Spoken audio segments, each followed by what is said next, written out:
ദൈവനാമത്തിന് നന്ദിയോടെ സ്തോത്രം ചെയ്യുന്നു. യേശുക്രിസ്തു മാത്രമാണ് ഏക രക്ഷകൻ എന്നുള്ള തലക്കെട്ടിൽ ഇത് നമ്മുടെ എപ്പിസോഡ് 2ാമത്തെയാണ്. ഇന്ന് വചനത്തിൽ നിന്ന് ഒരു വേദഭാഗം വായിച്ചുകൊണ്ട് അല്പമായിട്ട് ചില കാര്യങ്ങൾ ചിന്തിപ്പാൻ തക്കൊണ്ട് ഞാൻ ആഗ്രഹിക്കുന്നു. അത് യോഹന്നാൻ്റെ സുവിശേഷം 14-ാം അധ്യായത്തിൻ്റെ 6-ാം വാക്യം ഞാൻ വായിക്കുന്നു. അത് ഇപ്രകാരമാണ്. യോഹന്നാൻ്റെ സുവിശേഷം 14-ാം അധ്യായം 6-ാം വാക്യം: ഞാൻ തന്നെ വഴിയും സത്യവും ജീവനുമാകുന്നു, ഞാൻ മുഖാന്തരമല്ലാതെ ആരും പിതാവിൻ്റെ അടുക്കൽ എത്തുന്നില്ല. കർത്താവായ യേശുക്രിസ്തുവിൻ്റെ അവകാശവാദത്തിലൊന്നാണ് താൻ പറയുന്നത്, ഞാൻ തന്നെ വഴിയും സത്യവും ജീവനും ആകുന്നു. യേശു തന്നെയാണ് വഴി. ഞാൻ തന്നെ വഴിയാകുന്നു എന്ന് പറഞ്ഞാൽ വേറൊരു വഴിയില്ല. താൻ പറയുന്നത് ഞാൻ തന്നെ എന്ന് പറയുമ്പോൾ വേറൊരു വഴിയില്ല. ദൈവവും മനുഷ്യനുമായുള്ള ബന്ധം സ്ഥാപിക്കുന്ന ഒരേ ഒരു മാർഗം അത് യേശു ക്രിസ്തുവിൽ കൂടിയാണ് എന്നാണ് ഇവിടെ പറയുന്നത്.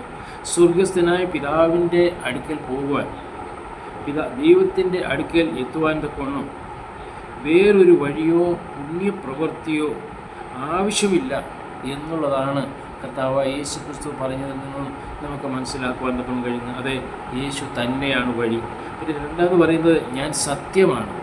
യേശു സത്യമാണ്. ദൈവത്തെക്കുറിച്ചുള്ള സമ്പൂർണമായും മാറ്റമില്ലാത്തതുമായിരിക്കുന്ന സത്യം നമുക്ക് വെളിപ്പെട്ട് കിട്ടിയിരിക്കുന്നത് അത് വേറൊരു വ്യക്തിയിൽ കൂടിയല്ല, കർത്താവായ യേശു ക്രിസ്തുവിൽ കൂടിയാണ്. അതുകൊണ്ട് താൻ പറയുകയാണ് ഞാൻ തന്നെയാണ് സത്യം. മൂന്നാമത് താൻ പറയുന്നത് യേശു ജീവനാണ്. ഞാൻ തന്നെ ജീവനാകുന്നു. യേശു നിത്യജീവൻ്റെ ഉറവിടമാണ്. അതായത് പിതാവിൻ്റെ അടുക്കൽ എത്തുവാനുള്ള ഏക മാർഗം യേശു ക്രിസ്തു മാത്രമാണ്. മരണത്തിൽ നിന്ന് ജീവനിൽ കടക്കുവാൻ തക്കൊണ്ട് സാധിക്കുന്നത് കർത്താവായ യേശു ക്രിസ്തുവിൽ കൂടി മാത്രമാണ്. യേശു ക്രിസ്തുവിൻ്റെ ക്രൂശ് മരണത്തിലൂടെ അല്ലാതെ ദൈവത്തെ അറിയുവാനോ സ്വർഗത്തിൽ പോകാനോ ഒരു വ്യക്തിക്കും സാധിക്കുകയില്ല. ഒരു വ്യക്തി എന്ന് പറയുമ്പോൾ ഞാൻ പറയട്ടെ, ഈ ഉലകത്തിൽ ജനിച്ചിട്ടുള്ളതായിരിക്കുന്ന ഏതൊരു വ്യക്തിയും, അത് കുബേരനായാലും കുചേരനായാലും എത്ര ഉന്നത പദവിയിലുള്ളതായിരിക്കും, ഏത് മതത്തിൽപ്പെട്ടവനായിരുന്നാലും കർത്താവായ യേശു ക്രിസ്തുവിൽ കൂടി അല്ലാതെ സ്വർഗത്തിലെത്തുവാൻ, രക്ഷ പ്രാപിപ്പാൻ ഒരിക്കലും വേറൊരു മാർഗവും ഇല്ല. ദൈവം ഈ വചനത്തിൽ കൂടി ദൈവം ഓരോരുത്തരെയും കണ്ണുകളെ തുറക്കട്ടെ, ഹൃദയം തുറക്കട്ടെ. ദൈവനാമം മഹത്വപ്പെടുമാറാകട്ടെ. ആമേൻ.